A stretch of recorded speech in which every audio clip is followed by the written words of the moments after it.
বালককে বেত মারার হুকুম দিলেন ব্রিটিশ সরকার, তারই পক্ষে দাঁড়িয়ে ক্ষুদিরাম বসু ও প্রফুল্ল চাকি সাহেবের ফিটন গাড়ি লক্ষ্য করে বোমা চালালেন মুজফ্ফরপুরে।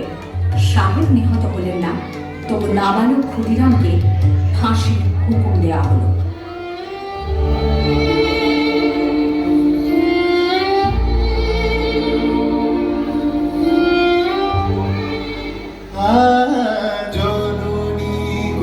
তুলে পক্ষে শান্তনবাস দেহ তুলে চোখে কাঁদিছে তব চরণ তলে ৩০০ কোটি নরনারী।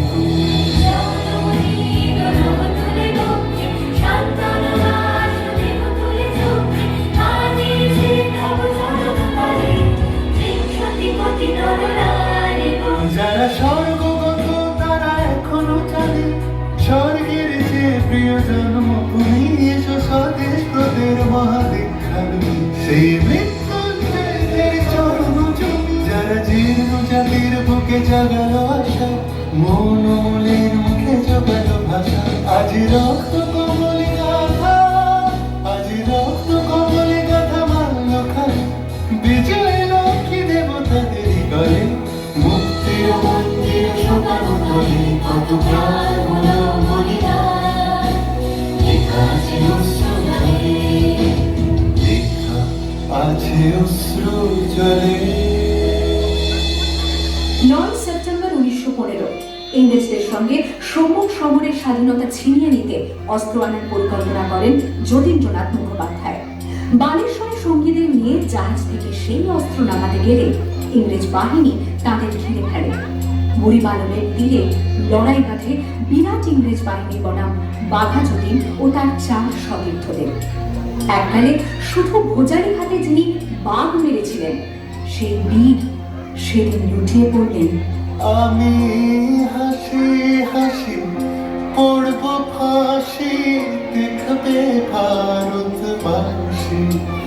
ও মা হাসি হাসি পড়ব ফাঁসি, দেখবে ভারতবাসী।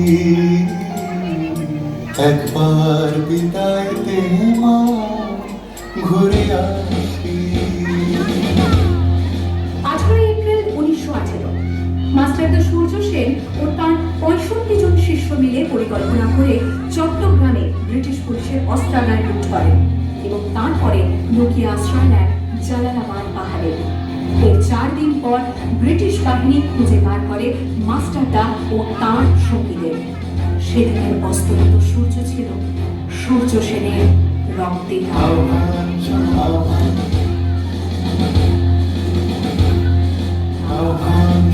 আহ্বান, আশীর্বাদ খায় বন্ধুদেরই দুস্তান পাখা দুস্তান ফেলে বন্যার মতো বেরিয়ে। আহ্বান শোনো আহ্বান, আশীর্বাদ খায় বন্ধুদেরই দুস্তান পাখা দুস্তান ফেলে বন্যার মতো বেরিয়ে। যুগ সঞ্চিত শক্তি দিয়েছে সারা যুবকের সম্মতি, সূর্যের সারা যাত্রা শুরু উৎসব ছোটে দুর্বার লেগে তটি।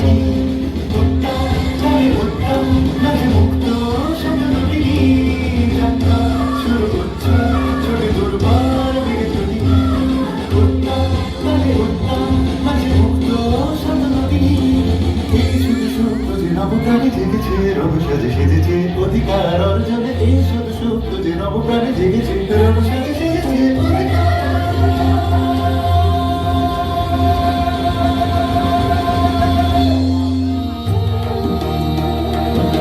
29 সেপ্টেম্বর 1942 তমলুকের মাটিতে কয়েক হাজার ভারতীয়কে নিয়ে যিনি পুলিশ স্টেশন ঘেরাও করার লক্ষ্যে হেঁটেছিলেন, সেই সত্তরোর্ধ্ব মাতঙ্গিনী হাজরা পুলিশের নির্মম গুলিচালনা ও লাঠিচার্জ সত্ত্বেও তার হাতের পতাকাটি মাটিতে লুটোতে দেন।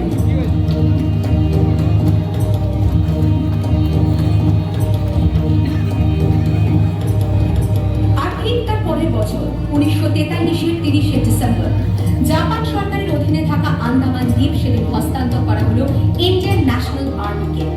পোর্ট ব্লেয়ারের মাঠে তিরঙ্গা পতাকা তুললেন সুভাষ চন্দ্র। এটাই স্বাধীন ভারতের মাটিতে প্রথম তেরঙ্গা ঝান্ডা। আইএনএর commander in chief Subhash Chandra Bose হলেন ভারত, যাকে স্বীকৃতি দিয়েছিল 18টি দেশ।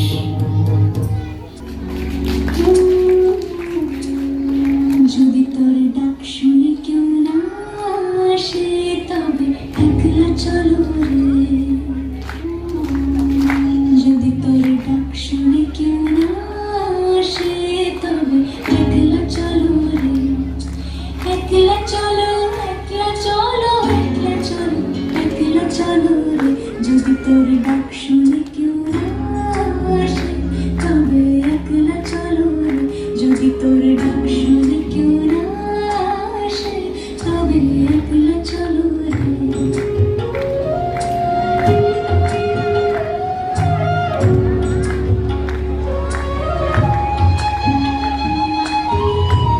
যদি কেউ কথা না কয়, ওরে ওরে ও ভাগা, কেউ কথা না কয়, যদি সবাই থাকে মুখ ফিরায়, সবাই করে ভয়, যদি সবাই থাকে মুখ ফিরায়, সবাই করে ভয়, তবে পরাণ খুলে ও তুই তোর মনের কথা একলা বলো রে।